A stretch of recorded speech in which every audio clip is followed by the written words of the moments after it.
Philadelphia, Joe Biden on Thursday unveiled a wide-ranging plan to reopen the nation's economy as states lift restrictions implemented 3 months ago to limit the spread of the coronavirus.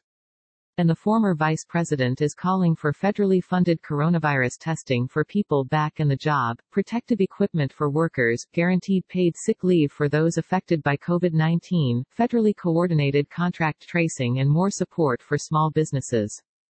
Stock markets in freefall, worst session since March. Trump may have forgotten about the coronavirus, but it hasn't forgotten about us, the presumptive Democratic presidential nominee said as he criticized President Trump's response to the crisis.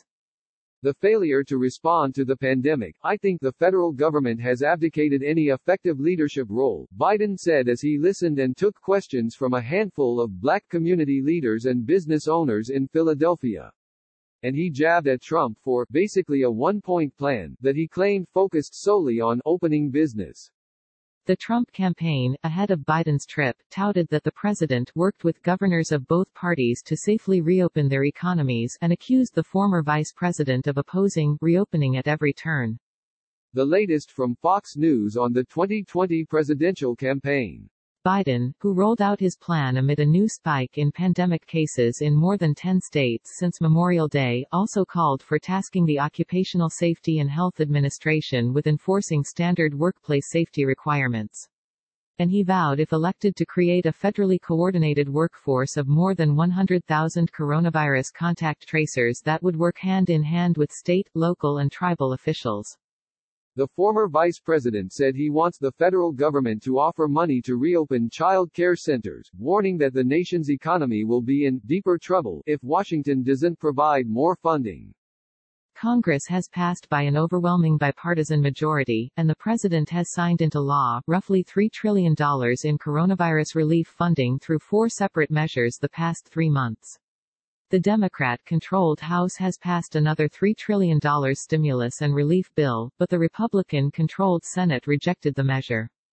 Biden's event, which was held in a community center that decades ago served as the original home of American Bandstand, was his second in Philadelphia in the past week.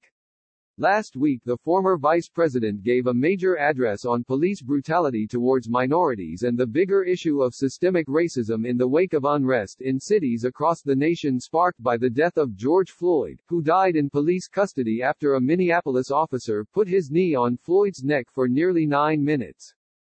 Biden's announcement came hours before the president, at a meeting in Dallas, Texas, with pastors, law enforcement officials and small business owners, was expected to discuss the coronavirus and the economy. White House officials told Fox News the president will paint a big-picture overview of how to bring about equality and opportunity. Biden rips Trump for crowing over jobs report.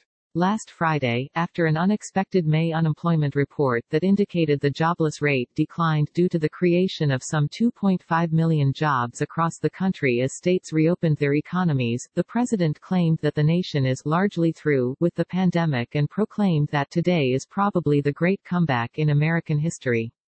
And Trump predicted that it's not going to stop here. It's going to keep going. But on Thursday, the government reported that an additional 1.5 million people applied for unemployment benefits last week, bringing to more than 44 million first-time claims filed since the coronavirus struck. And on Wednesday, the Federal Reserve projected that the nation's unemployment rate would still be more than 9% by the end of the year. Taking to Twitter, the president fired back, saying, "The Federal Reserve is wrong so often." And Trump forecast, "We will have a very good third quarter, a great fourth quarter, and one of our best ever years in 2021.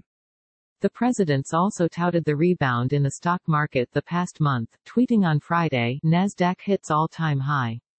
Biden fired back earlier this week, retweeting that 13 million people who had jobs when you took office are unemployed today.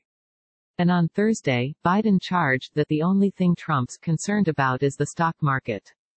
Biden's trip to Philadelphia and the president's stop in Dallas came on a day when the stock markets plunged. The worst one-day freefall by the major markets was sparked by concerns about new spikes in cases of the coronavirus as well as the Fed's economic forecast.